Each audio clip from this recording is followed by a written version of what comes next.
Children running away from home, then forced into sexual slavery. Human trafficking is a problem that Tulsa police say has just exploded in the past few years. Since March of 2019, the Human Trafficking Vice Unit at the Tulsa Police Department has made 59 trafficking-related arrests, including 29 federal indictments. This is up from 0 in 2018. In the second part of our series, The Dark World of Tulsa's Sex Trade, 2 News senior reporter Sharon Phillips pulls back the curtain on this growing problem and shares what's being done to rescue our city's most vulnerable. We recently had the opportunity to go out with the Tulsa Police Department's Human Trafficking Vice Unit on a sting targeting the buyers. But tonight, we want to show you the victims, where they typically come from, and why it's so hard to leave a life of sexual slavery. And it could be out of a car, out of a hotel, out of an apartment, a home. We rescue them from all over. She was 15 and 16 when it happened. Brian Wilson is a lieutenant with the Tulsa Police Department's Human Trafficking Unit.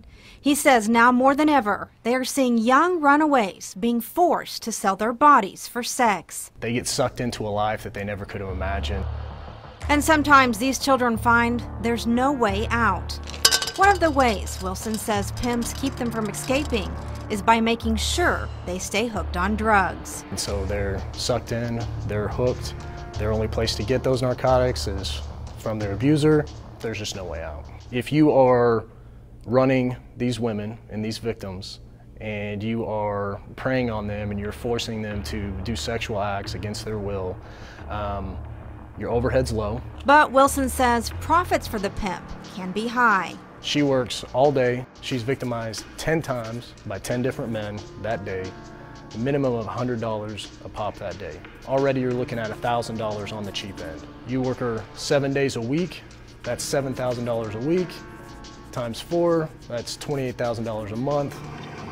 Wilson and his team of investigators spend thousands of hours working these cases, doing everything they can to help these women and children escape. There are some weeks where every day we're identifying and encountering a new victim. One of his biggest hurdles right now, a lack of officers. The hours spent on each one of these cases, it's not just,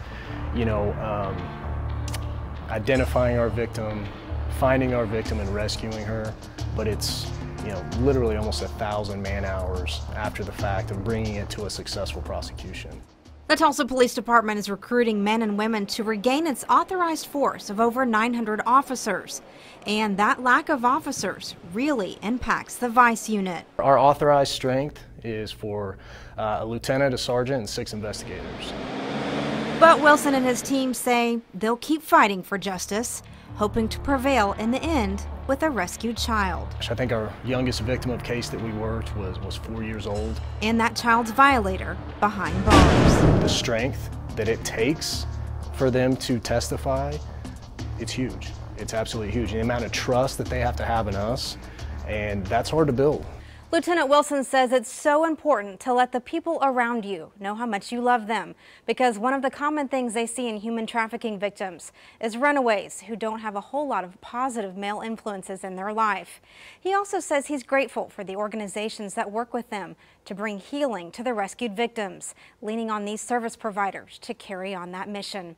Sharon Phillips, 2 News Oklahoma.